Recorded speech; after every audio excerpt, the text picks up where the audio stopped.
The Boruto experience has been an interesting one to say the least. Acting as a direct sequel to one of the most beloved stories ever penned, Boruto was met with great hype and a mixed reception. And now, 8 years later, I wanted to take some time to talk about my feelings on the series so far.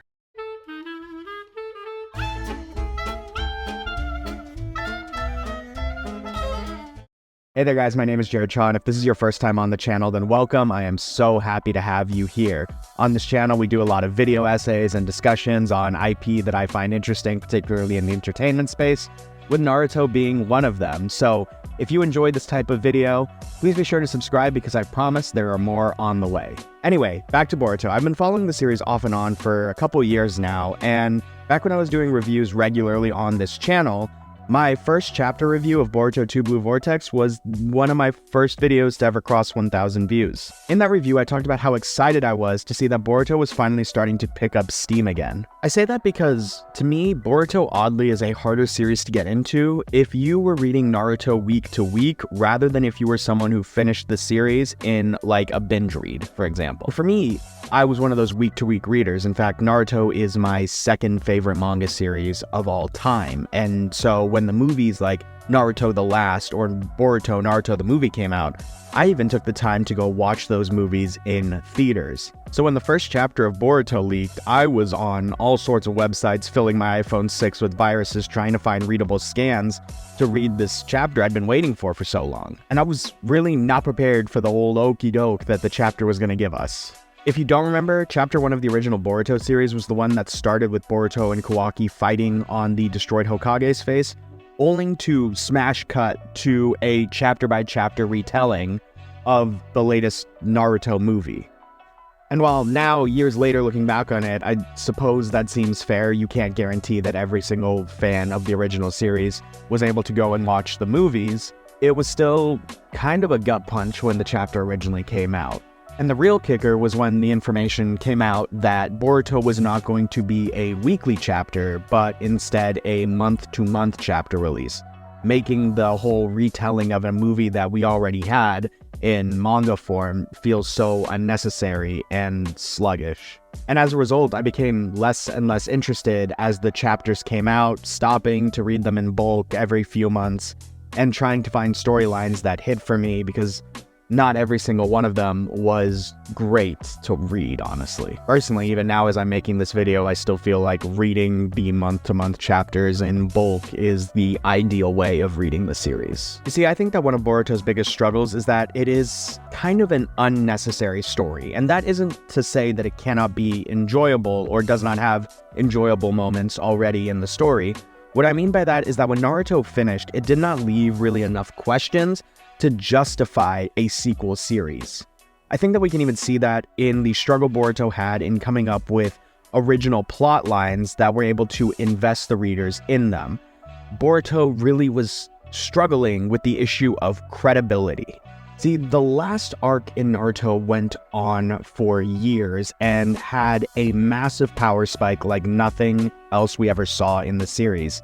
Naruto and Sasuke transformed into Naru Jesus who could fly and heal the blind just by touching their eyeball, and Sasuke got an eye that could open up dimensions, warp across realities, and do all sorts of crazy abilities. I mean, he was making moves out with like one hand. It was unfair. They were completely broken characters by the end of the series. I mean, they were having an easier time jumping Madara at the end of the series than I do putting on socks in the morning. It was really like, we're talking about are heroes on a scale that very few people can compete with. And so when Boruto came along, every single threat that was supposed to drive the story forward was lacking intense credibility, because you're telling me that this new threat that we're facing is going to be more powerful than Madara or than Kaguya?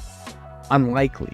And that was actually something that I think that Ikemoto, the author of Boruto before Kishimoto came in to assist, understood in the earlier arcs. And I feel like he constantly had to come up with situations or reasons why Naruto or Sasuke had to be indisposed in order for the story to work. And often those solutions came at the expense of making Naruto and Sasuke look weak or incompetent, just overall did not paint our heroes in a good light. And while I've grown to accept that some of these things needed to happen, I still can't stop my skin from crawling every time I think about the dumb way that Sasuke had to lose his Sharingan in order to be nerfed enough to exist in the Boruto universe. But the goal of the video was really not to rant on Boruto. In fact, I think that the original series of Boruto offered some interesting ideas, like how the Otsutsuki can reincarnate through the karma markings, or the villain of Jigen, who I think was without a doubt the best villain that the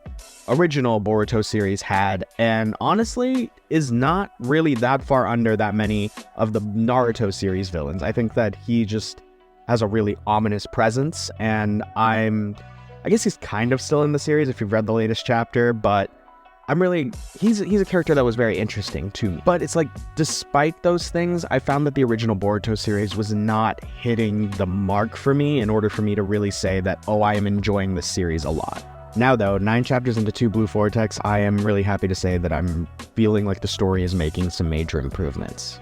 For example, I find the twisted morality regarding the love that Kawaki has for Naruto really intriguing as a through line throughout the series. And I've really enjoyed trying to figure out what were the mysteries that happened during the time skip training arc of Boruto from when he left the village to now that he has returned under Sasuke's tutelage. I'm even surprised to say that I like Boruto as a character, which is not the way that I felt when the first chapter of the original series came out. And even some of the side characters are getting pretty well developed, or at least are intriguing. Like, I think that Ada and Damon are interesting characters, and Mitsuki's recent struggles, while it is a little strange and it clearly has some old Naruto undertones in it, it is interesting to me, this whole idea of Mitsuki trying to find his son and the confliction he feels in thinking that it is Kawaki and not Boruto because his memories are lying to him. Now, of course, they still turn my boy Sasuke into a tree, and I'm not happy with that. Like, I'm not even remotely okay with that. But overall, I think that Boruto is showing a lot of health in this new series, transitioning from what might be considered a tolerable story into one that I would classify as good, or at least interesting. I think genuinely I just have a few problems with the series that are nagging me, and I'm actually kind of interested in hearing your thoughts on these problems to see if it's just like me, or if the community feels that way about this story as well. One of them is that I think that the pacing of the chapters is a little bit wonky. Operating monthly means that each chapter has to be so tightly paced because it has to hold over the audience every month. Like, the month-to-month scheduling means that every chapter has to have something to keep the readers engaged until the next month's chapter comes around. And I think that Boruto sometimes struggles with that. I feel like sometimes a chapter will drop with so many information bombs in it that I feel like I'm trying to drive through a war zone. And other times, it's just a lot of standing around, talking, posturing, flexing, and we're not really getting a lot of story progression in that chapter. Honestly, sometimes there are chapters where I just find myself skipping through the action panels trying to find something interesting and thinking to myself, this is a load of barnacles. I also find that Boruto has yet to find its own spark. Obviously it is a sequel of Naruto, but there are times where it feels incredibly derivative from the original series. I think the current chapter, or the latest chapter, chapter 9, is a perfect example of this, where it's Boruto can't use his karma marking because if he does, there's risk of Momoshiki taking over his body. And to me, that really reminds me of the way that Kurama would taunt Naruto and to switch places with him, or Sasuke and his curse mark and not letting it fester within him, or else he could fall under its complete control. And outside of those two complaints, the only real gripe I have is that I feel like the story is becoming a bit too expansive for my liking.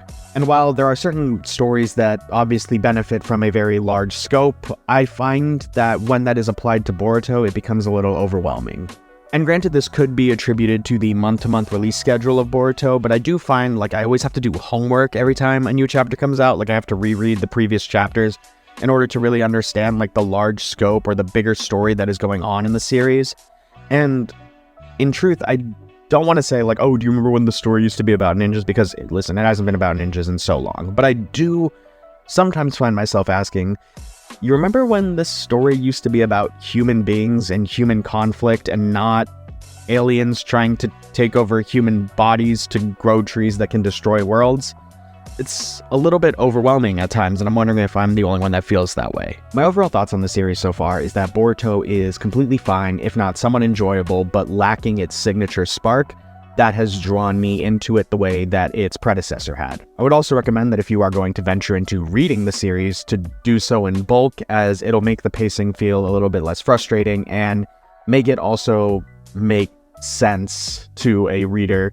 Because when I found myself reading chapter 1 through 9 all in one sitting, rather than reading chapter 1, 2, so on and so forth every month, it definitely made more sense and felt a lot more clear. But then again, I'm just a guy on the internet. You don't really have to listen to anything I say. But I am interested, if you have been someone keeping up with the Boruto manga, what are your thoughts on it so far? Please leave them in the comments below. And in those comments, if you could also talk about whether you were a week-to-week reader of Naruto or if you were a binge reader of the series. I think that would really help the theory I introduced earlier in this video to figure out, am I on base here? Anyway though, as always, I wanted to end this video by saying thank you all so much for watching. If you enjoyed this video or this style of video, please be sure to leave a like. It really helps me out and encourages me to keep posting. And if you aren't subscribed, go ahead and click the button. I promise it won't bite you.